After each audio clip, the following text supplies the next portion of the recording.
I'm Debbie Walsh, and I'm director of the Center for American Women and Politics at the Eagleton Institute of Politics here at Rutgers. And it is my pleasure, along with Eagleton's director, Ruth Mandel, to welcome all of you on what has turned out to be an unexpectedly and quite remarkable day. And we are delighted that so many of you are joining us for this very special occasion. As you can see from your program, this afternoon's event was made possible by the generous support of the New Jersey legislature for the Senator Wynona Lipman Chair in Women's Political Leadership. The chair was created to inspire and encourage women to follow in Senator Lipman's footsteps. And we are honored to be joined today by a terrific delegation of New Jersey legislators, and I've been told that we will shortly be graced with the presence of a pathbreaker and a pioneer in her own right, Sheila Oliver, who is the first African-American woman to serve as Speaker of the New Jersey Assembly.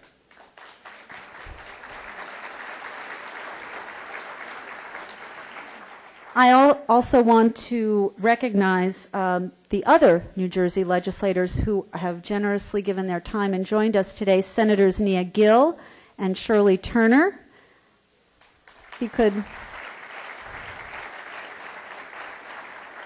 And Assemblywomen Joan Quigley and Linda Stender, and Assemblyman Upendra Chivakula.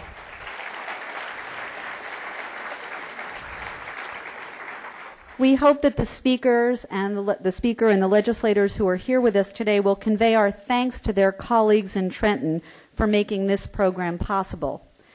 A distinguished advisory committee also aids us in implementing the Lipman Chair, and I'd like to thank the members of that group who are here today.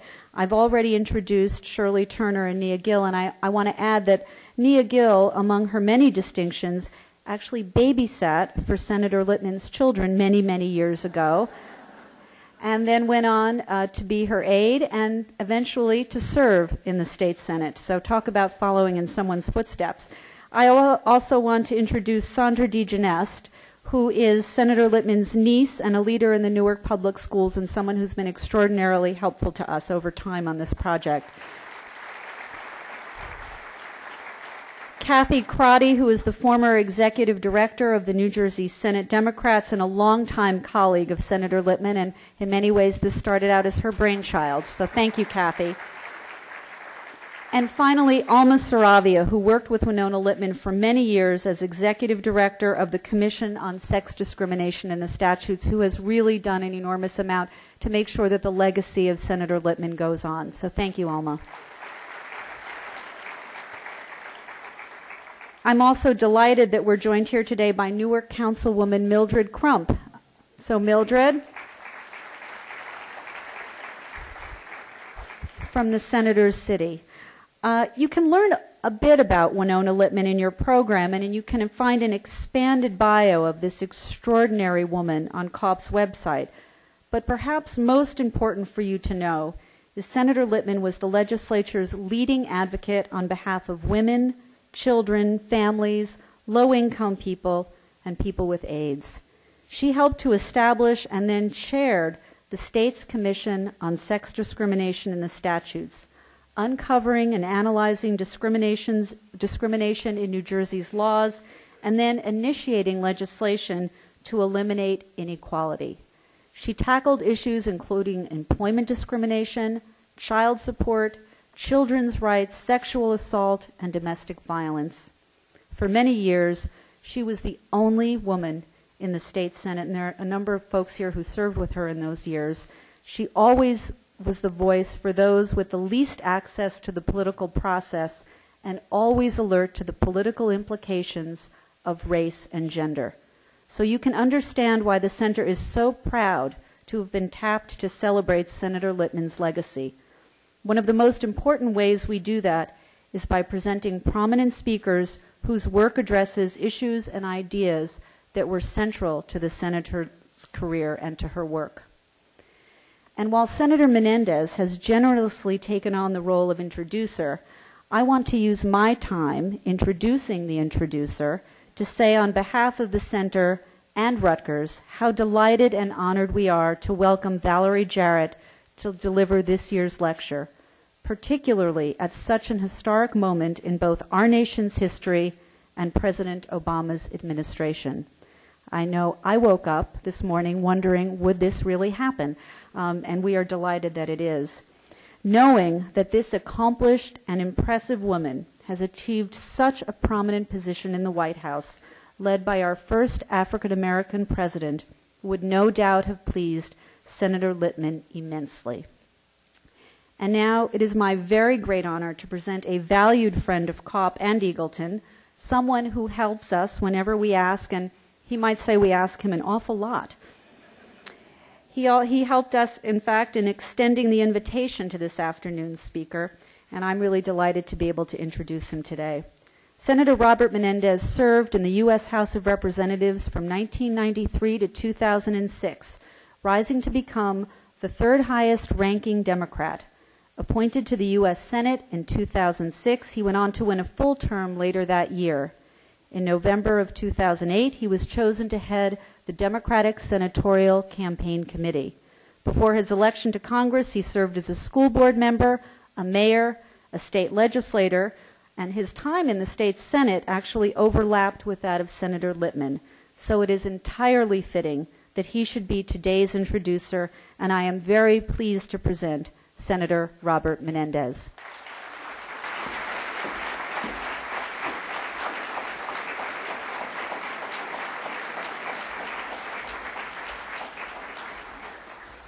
Thank you, Debbie, very much for that gracious introduction. You delivered it just as I wrote it for you, so I appreciate it. No, that's not true. It's very gracious of you. I appreciate it. Before I introduce Valerie Jarrett, just let me take a moment to recognize the extraordinary events in our country. For the families of 3,000 Americans, including 700 New Jerseyans, I hope that yesterday's historic moment in the assassination of Osama bin Laden brings a measure of closure to those families. It will never bring their loved ones back, but I hope it brings a sense of justice as well. And I want to recognize the men and women who serve our country in uniform throughout the world, who risk their lives every day so that we can convene in places like this, and especially the Navy SEALs who risked their life yesterday to successfully perform that operation. And finally, I want to acknowledge a president who did not make speeches, but whose quiet determination and commitment to the use of American intelligence to ensure that ultimately Osama bin Laden would be found, and then a steely determination to make sure that it was executed took place. And I want to salute President Obama as well in that effort. I'm pleased to be at Rutgers to celebrate the good work of the Center for American Women in Politics that takes place here all the time, and honored to have the opportunity to introduce a woman who is the embodiment of the Center's mission to promote a deeper, clearer understanding of the role that women are playing in the political process. I think we can all agree that there are few women in politics who have a clearer understanding of the process or a better seat at the table than Valerie Jarrett. Before I introduce her, I want to say a word about another influential woman, the New Jersey woman from whom the lecture is named. Wynona Lipman made history as the first African-American woman to be elected to the state Senate, but her legacy was far more than winning one historic electoral victory. It was what she did during a long 27-year career serving the people of the 29th Legislative District at the time that not only made history in New Jersey, but changed it. When Wynona Lipman was elected in 1971, we were emerging from a turbulent decade. Three of our heroes, John Kennedy, Martin Luther King, and Robert Kennedy, had been gunned down. Millions of Americans marched in support of women's equality and for equal rights and justice for all Americans. In that decade, we passed the Civil Rights Act and the Voting Rights Act, and then in 1971, New Jerseyans elected Wynona Lipman to the state Senate. We entered a new era, and things in this nation had begun to change. We've come a long way since then, but there is still a long way to go. Wynona Lipman was a trailblazer for all those who would follow, and she made New Jersey a better place to live and raise a family. I had the privilege of serving with her in the state Senate, as Debbie said, and I will never forget her infectious smile, her soft-spoken voice, but a steely determination to be a champion for women, children, and justice in general. Today, in remembering her, we honor all women who have followed in her footsteps, and one of those women is our distinguished lecturer today, Valerie Jarrett. Valerie comes from a history-making family herself. Her great-grandfather was the first African-American to graduate from MIT. Her grandfather was the first African-American to head the Chicago Housing Authority. And her father, Dr. James Bowman, was the first African-American to do his residency at Chicago's St. Luke's Hospital. So she is no stranger to making history in her own right. She is one of President Barack Obama's most trusted and influential advisors. From her early days navigating the turbulent waters of Chicago politics, she has been known as a problem solver, a negotiator, a decision maker. She left a successful legal career to enter public service, working for nearly a decade for the city of Chicago, first for Chicago's first African-American mayor, Harold Washington, and then becoming Deputy Chief of Staff to Mayor Richard Daley, then Planning Commissioner, then Chairwoman of the Chicago Transit Authority. And having been a mayor, I know what it takes to run a city. It takes a strong, intelligent, respected problem solver like Valerie Jarrett on your side, a committed public servant who understands that the life of a city is about the lives of people and the different needs of every neighborhood, every group of people, almost street by street. When Valerie Jarrett left Chicago for Washington and the White House, she brought with her something she learned in city government, and that was the realization that governing is not always theoretical, not always driven by ideology or policy debates. Governing is about fairness and a deep and abiding understanding of how to solve problems in the everyday lives of real people and how to keep a city, or in this case, a nation, moving forward. Now, in many ways, she is the president's problem solver. A New York Times profile said, quote, Valerie Jarrett is a Washington outsider with a mind-deadening job title, Senior Advisor to the President for Intergovernmental Affairs and Public Engagement. Roughly translated, she is Obama's intermediary to the outside world. The article goes on to say that she is, quote, the President's closest friend in the White House, but that her influence leaves few fingerprints. President Obama once said of Valerie Jarrett, I trust her completely. Our relationship evolved to a point where she's like a sibling to me. She's family. She combines the closeness of a family member with the savvy and objectivity of a professional businesswoman and public policy expert. He described her as the ultimate utility player, someone who could step into any role, and she has stepped into many roles and done them all well. The President has said that she has always pushed him to trust his instincts, recalling the 2008 campaign and Valerie telling him that he should handle the race issue head-on, which led to one of his most famous and influential speeches that will live in the annals of American race history. Valerie Jarrett can take a fair amount of credit for that decision. She and the President first met when Michelle Obama applied for a job in the mayor's office in Chicago, and Valerie convinced Barack Obama that it was the right job for his then-fiancée. And it was from that moment that her influence and friendship with both the future President and First Lady grew. She has called herself the President's sounding board. I would call her the President's reality check, the person who reminds him of home, of Chicago, of community, of why he ran for president, and what public service and governing are all about. The person whose influence and counsel helped elect him President of the United States, for which we are grateful. Ladies and gentlemen, it gives me a high honor and distinct privilege to introduce the friend, confidant, sounding board, ultimate utility player, and the senior advisor to the President of the United States, Valerie Jarrett.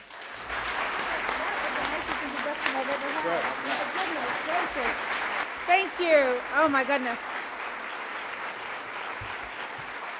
Thank you. Thank you. Please have a seat. Thank you so much, Senator, for that extraordinary introduction. Thank you for that applause. Good afternoon, everyone. I'll tell you, after an introduction like that, the smartest thing one should do is say thank you and sit down. It was really terrific, and I am so moved to be here. I want to thank also Debbie Walsh, who I had a chance to spend some time with, and she enabled me to meet so many of the young people who are here today. I want to thank the Center for American Women in Politics and the Eagleton Institute for hosting this event. I am just deeply, deeply honored to be here. A little earlier today, I had a chance to meet many of Wynona Lipman's friends and family. And I appreciate their presence here as we celebrate the legacy of her leadership. During her career, Senator Lipman advocated on behalf of women and minorities and AIDS patients and victims of domestic violence. She understood how to connect economics and equality. She linked the policy initiatives to the moral imperative. And she passionately believed that government should reflect our deepest personal values.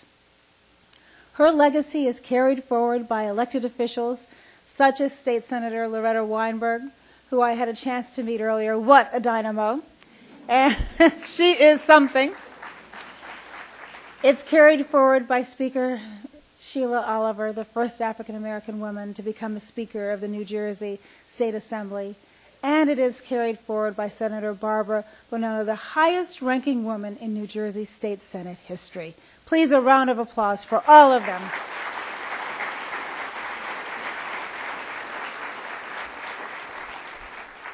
Now, I am particularly touched to be here in New Jersey on this very, very special day for our country. As President Obama said earlier, I think we can all agree that this is a good day for America. That's right. It's a good day for the United States, and indeed it's a good day for the world, because the world is a safer and better place because of the capture and death of Osama bin Laden. From the outset of his administration, President Obama and his national security team have done everything in their power to protect the American people from the threat of terrorism. In the earliest days of his presidency, he formally instructed his CIA director, the intelligence community, his counterterrorism advisors to make the pursuit of Osama bin Laden a top priority in our war against al-Qaeda. Last August, President Obama was told that our intelligence community had the possible lead on Osama bin Laden's whereabouts. And in the lead up to this operation, the President convened at least 9 meetings with his national security principals. On Friday morning, President Obama gave the final order to pursue an operation against bin Laden's compound. And as the world now knows, during that operation, Osama bin Laden was killed. We all remember the pain that we felt on 9/11. We remember the nearly 3,000 innocent people who were murdered that day. They were our husbands, our wives, our sisters, our brothers, our children, our parents, our colleagues, our friends. And so it is really deeply moving for me to be speaking so close to New York City today. I know that many members of your community were directly affected by the September 11th attack. And while nothing can fill the void that was left by the death of the loved ones, as the President said last night, justice has been done.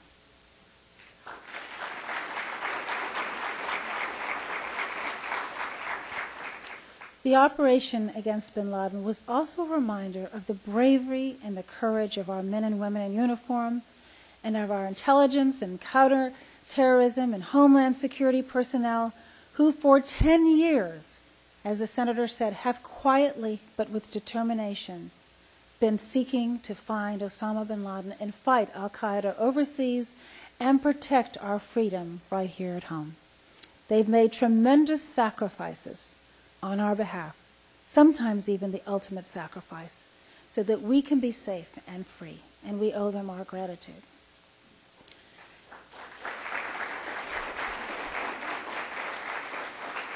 As the President made clear in his remarks, the cause of securing our country is not yet complete. But we are once again reminded that America can do whatever we set our minds to.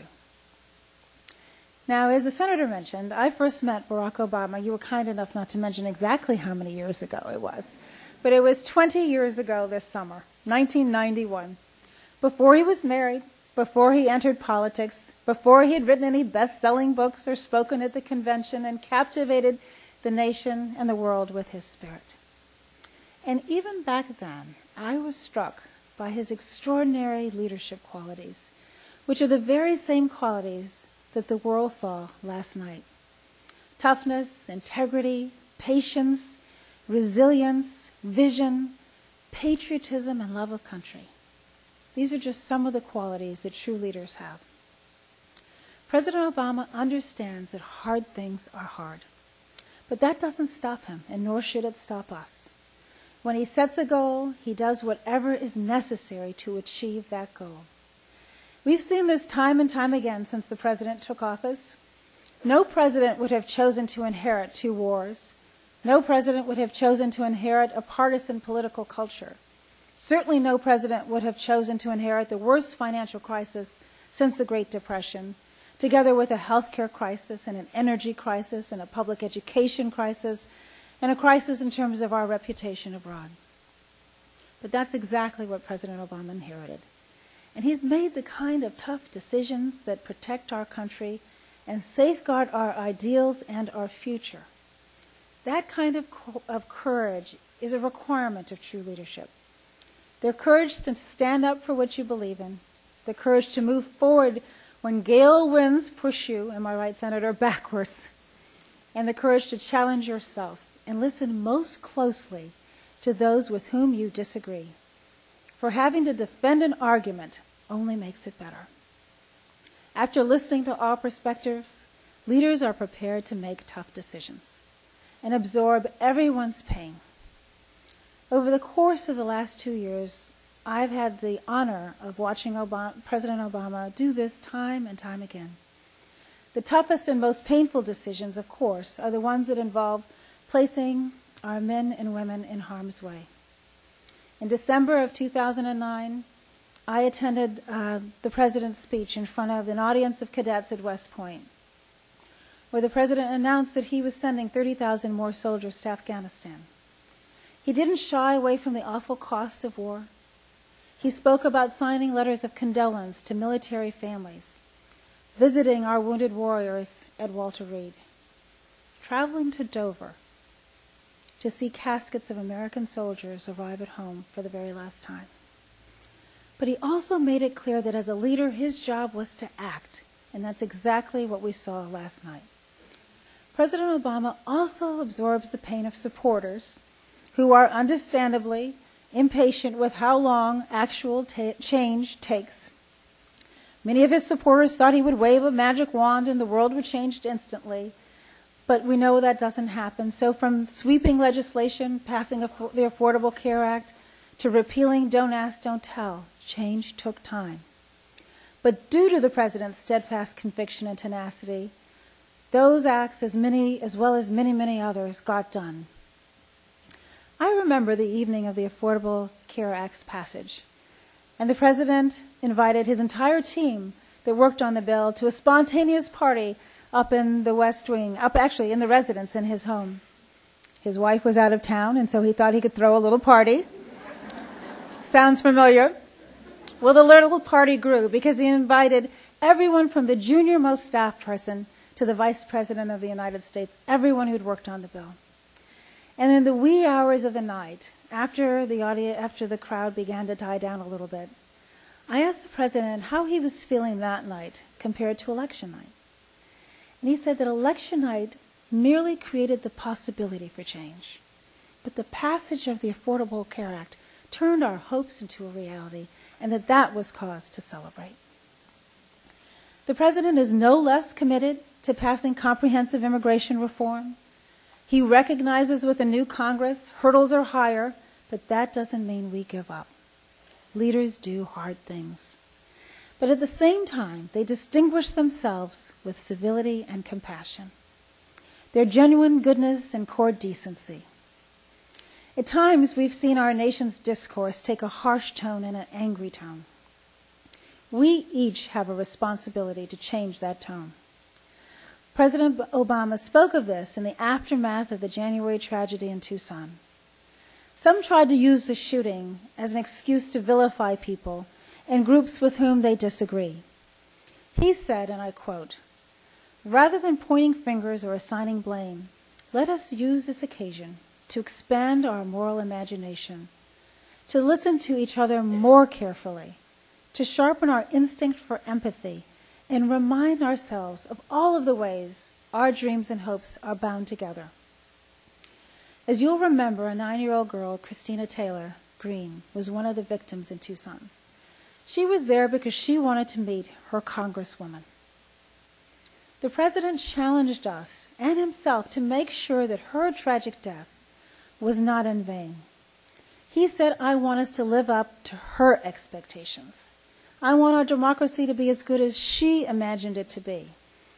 All of us, we should do everything we can to make sure that this country lives up to our children's expectations." In that moment in Tucson, President Obama inspired all of us to be better. We've made a great deal of progress over the last 2 years since the president has been in office, and there is still obviously hard work ahead. But we have reason to be optimistic. Looking forward, as we begin to see signs of the economic recovery, President Obama has turned our nation's efforts towards winning the future by out-educating, out-innovating, and out-building our competitors around the world. We are a nation founded on innovation and entrepreneurship, and we must nurture our creativity and prepare our next generation, many of you in this room, to compete in the global marketplace. And we must create a smarter, more efficient government. As President Obama said recently in the State of the Union, we cannot win the future with the government of the past. This is no time to scale back our ambition. That's not what true leaders do. The president put it simply. He said, "We do big things in America, as individuals and as a nation." And here today, at the Center for American Women in Politics, it's fitting to describe how we are expanding opportunities for women and girls. One of President Obama's first acts was to sign an executive order creating the White House Council on Women and Girls, and I am deeply honored to have been selected as its chair.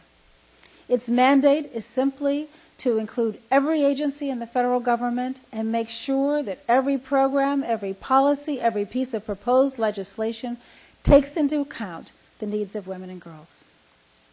In March, the Obama administration released a report titled Women in America. The report compiled data from across all of the federal agencies in order to highlight both the opportunities and, yes, the challenges still facing women and girls in America. Our report was one of the many that show that the composition of the American family is changing. 2/3 of all children are either in households that are headed by a single parent or 2 working parents. This means that issues affecting women's education, health, income, and careers are not just women's issues. They affect the entire family. They affect every community, and they affect our nation. With that in mind, it's encouraging to see the progress that women are achieving, particularly in education. Today, younger women are more likely than men to graduate from college. They're more likely to hold a graduate degree. And a majority of Americans' high school graduates are women. Women are more likely than men to participate in adult education. But our report also shows disparities that we cannot afford to ignore. Despite the many gains in education and graduation rates, women continue to underperform in science, technology, engineering, and math, so-called STEM subjects. Women are dramatically underrepresented in leadership positions, and not just in politics, but in the private sector as well. And sadly, women still only earn 77% of what men earn. In other words, we still have a lot of work to do. This issue is very personal for President Obama. His mother was a researcher, teacher, and an expert in international development. She devoted a great deal of her life to making microloans available to women who were starting small businesses. He remembers her teaching him that when you can tell a lot about how far a society is going by how it treats its women and its girls. And if they're doing well, then the society is going to do well. And if they're not, then the society won't be. The president's mother was also a single parent, and he watched her struggle to make ends meet as she balanced the demands of a career with the needs of her 2 children. The president's grandmother, who helped raise him, worked in a bank in Hawaii, and for 2 decades, men who she trained were promoted above her. And as the president told an audience of women business leaders last year, I know that if given a chance, she would have run the bank better than anyone. But she never got that opportunity. These experiences have helped shape President Obama's character and his values. He supported the First Lady, a very smart man, throughout her career, and he is determined to make sure that his daughters grow up able to compete with men on an even playing field in any subject and in any career that their hearts pursue. So it's no surprise that the very first bill he signed was the Lilly Ledbetter Fair Pay Act, which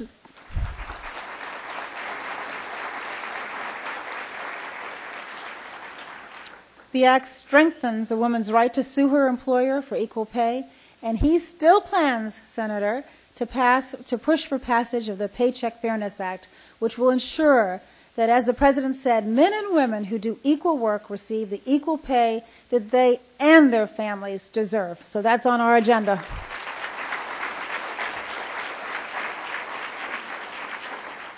The president has also made workplace flexibility a key element of his labor agenda. He's put forward an education plan designed to increase the number of women who study in the STEM fields. And as our economy recovers, his administration is supporting women entrepreneurs with programs such as the new Women-Owned Small Business Rule, which helps women-owned businesses compete in more than 80 industries where they're underrepresented in federal contracting, because we need to lead by example. And the Obama administration is also taking unprecedented steps in using existing federal law to support women and girls. For example, Vice President Biden and Arne Duncan recently issued historic new guidelines with regard to Title IX. They made it clear that schools that receive federal money have a responsibility to protect students from sexual violence.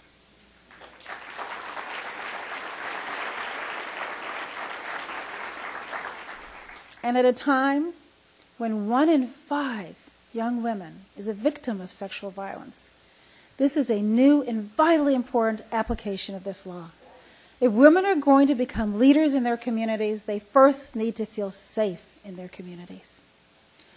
President Obama has also supported women's leadership by appointing 2 women to the Supreme Court, including the first Latina,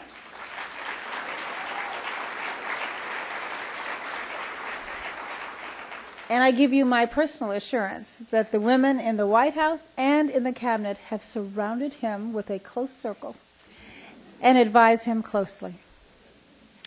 Each of these extraordinary women is extraordinary in her own right, and collectively they add to the strength and the value of his team. Having more women in leadership positions is not just the result of a better process. It creates, as we all know, better outcomes. This is not an article of faith or ideology. Study after study shows that when leaders are drawn from a wide and diverse perspective, organizations are more successful. In 2007, McKinsey & Company studied gender diversity in businesses around the world, and they concluded, what won't surprise you, companies with a higher proportion of women on their management committees are also the companies that have the best performance. What is true for business is also true for government.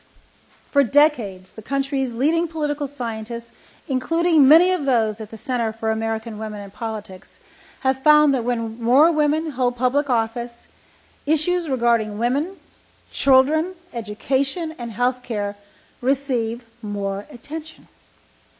Women are more likely to include a wide range of individuals in policy-making process, and because women tend to approach problems a little differently than men, to all the good men in the audience, they offer new kinds of solutions. Today, it seems appropriate to highlight one of those solutions. our First Lady, Michelle Obama, and the Vice President's wife, Joe Biden, have begun a national campaign called Joining Forces, with a very simple message that everyone can do something to support our military families and veterans. At a moment when we honor the brave men and women in our military, we should also recognize the extraordinary patriotism and strength of their loved ones. And today, if you find yourself looking for a way to give back to our military families, I encourage you to go to our website, joiningforces.gov, where you can learn more about what each and every one of you can do to honor their service and their families. Of course, giving our military families the support they need won't be easy. Neither will continuing our struggle against terrorism or reforming our immigration system or expanding opportunities for our nation's women and girls. All these challenges will be very hard to overcome. But when we face adversity, and we will, I hope we remember how we felt last night, when we were learning that a man behind the 9/11 attack had finally been brought to justice. I hope we remember the jubilation and the relief all across our country and the world. I hope we remember the images of the New York firefighters celebrating in Times Square, and the 5,000 people, many of them young people, who celebrated in front of the White House. I know that President Obama will never forget those images. The images of those who were singing and waving flags and shouting with joy. Above all else, they were proud to be American. Many of those young people were still children when Osama bin Laden attacked us on 9/11. Their lives have been shaped by terror, by war, and more recently by a deep recession. But as they celebrated last night, they sent a very powerful message. We still believe. We still believe that in America, anything is possible. As the President said last night was a testament to the greatness of our country and the determination of the American people. It gave us a chance to restore the feeling of unity that we experienced after 9/11. In the coming days and the weeks and years ahead, I hope we all do our best to keep that feeling of unity alive. By staying engaged in the hard but necessary work ahead, I hope we try to cultivate and emulate the qualities of true leadership. I hope all of us, young and old, appreciate the power we each have to come together and win the future. Let's seize the moment. Thank you very much.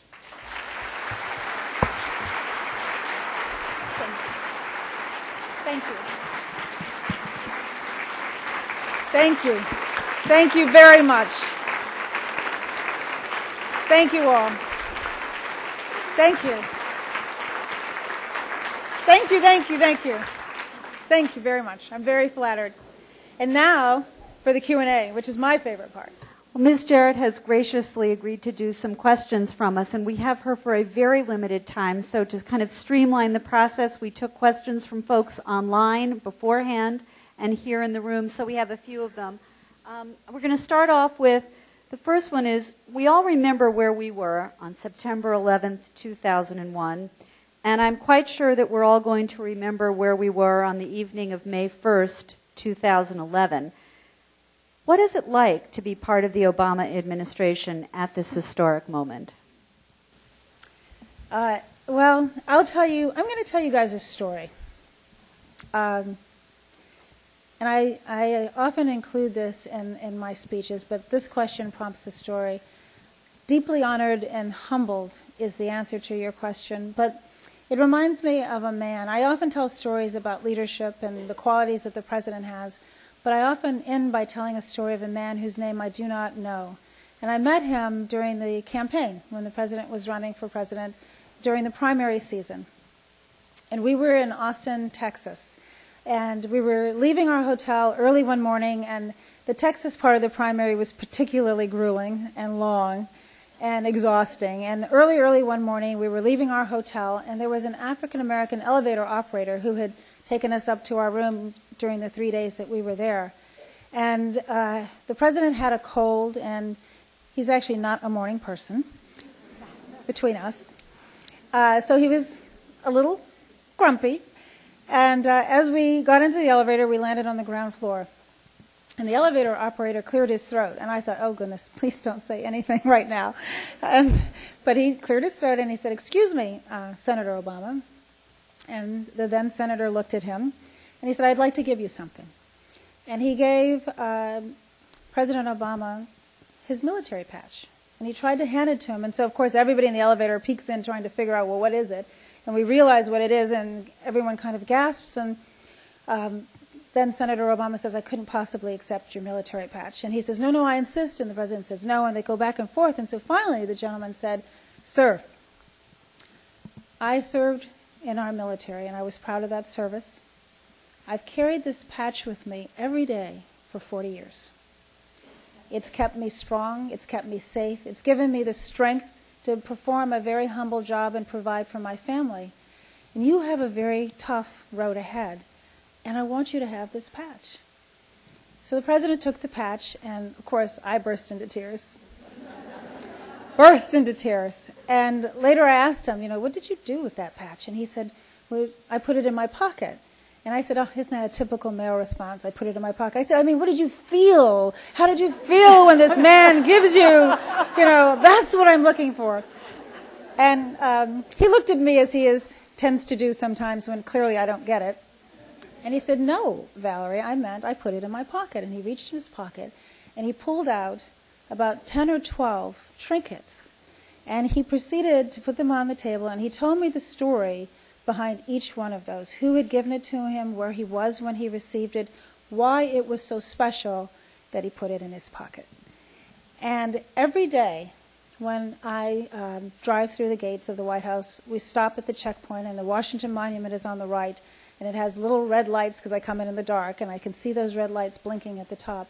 And every single day I pause and I think about that gentleman. And I think about his service to our country and his unbelievable generosity and selflessness in giving the president such an important token. And so last night, I thought about that gentleman. Thank you. Thank you for that insight.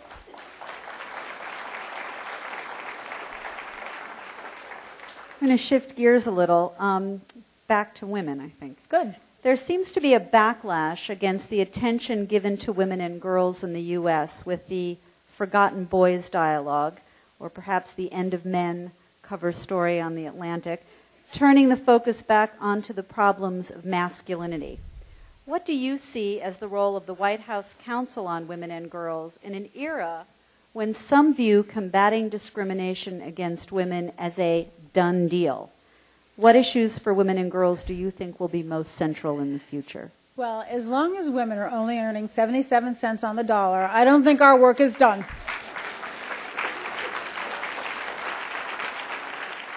As long as there are more women in poverty, as long as we have challenges in terms of education and careers, lucrative careers, as long as every woman I know with a family and a career struggles to achieve the balance and looks for support in a society that should support the balance and provide them, whether it's child care or elder care or fulfilling their civic commitments outside of work, whatever the challenges are, we need to be more supportive of women and girls, and we need to nurture them.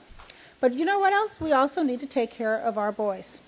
And we have a fatherhood initiative that the president launched at the White House, in part because he didn't have a father as a role model. And he looked to Michelle's father. But he knows that so many young boys out there don't have the mentorship that they need. And so his fatherhood initiative is designed to mentor young boys, not just in Washington, but all around the country, and provide them with the role models that we need. And I think that the mistake we can't fall into is thinking that it has to be either or. It should be both and. We should support women and girls, and we should certainly support our boys and our men, and we shouldn't allow the politics to divide us, but yet unify us and bring us together.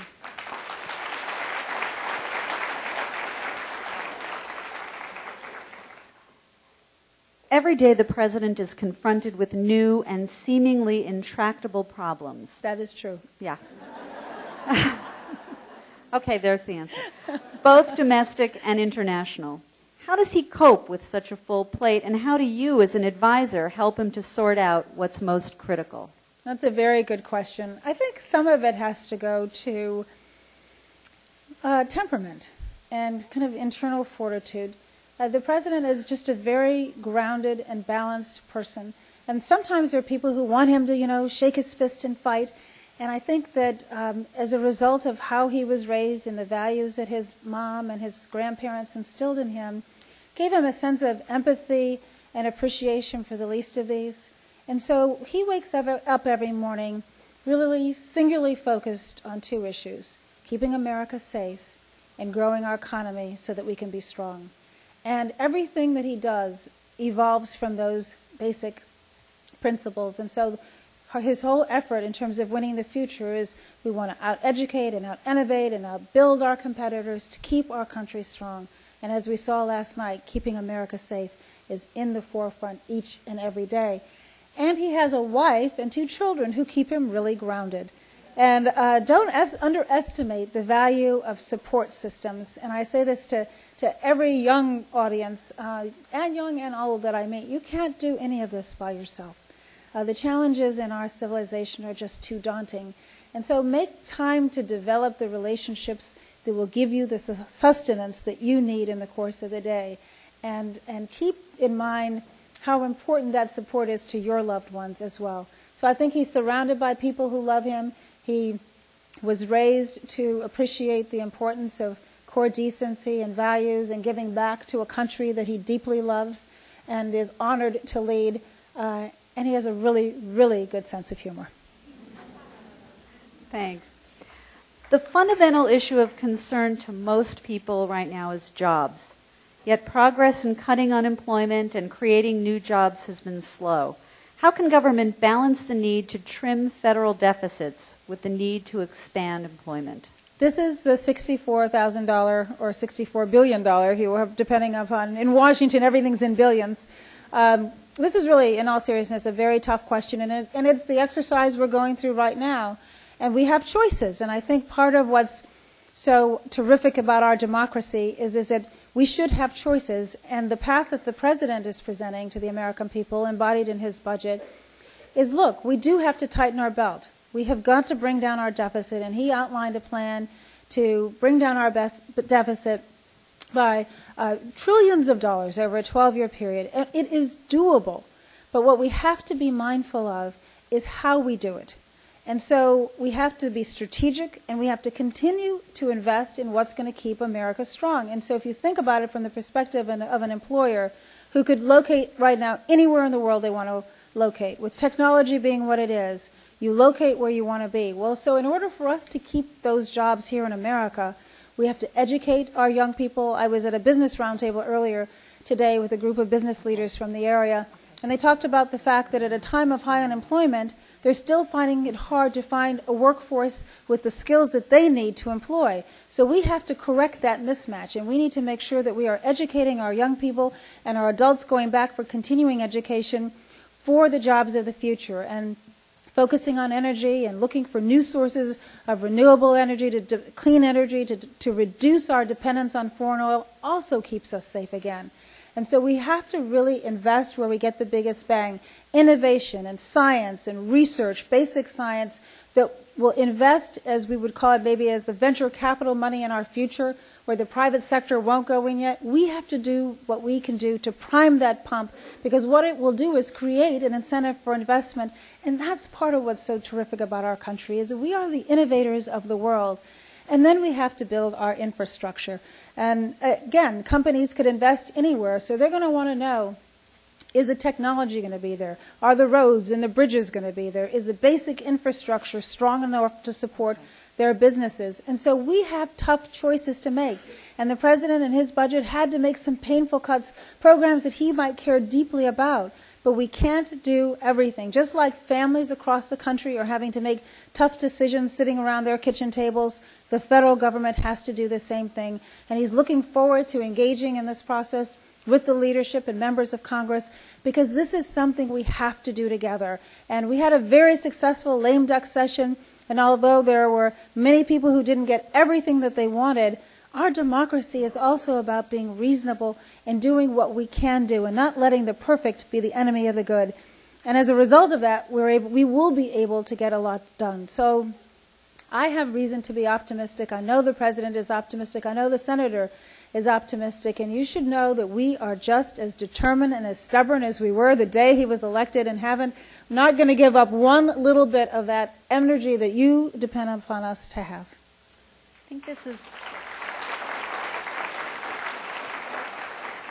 I think this is going to be our last question. I'm sorry.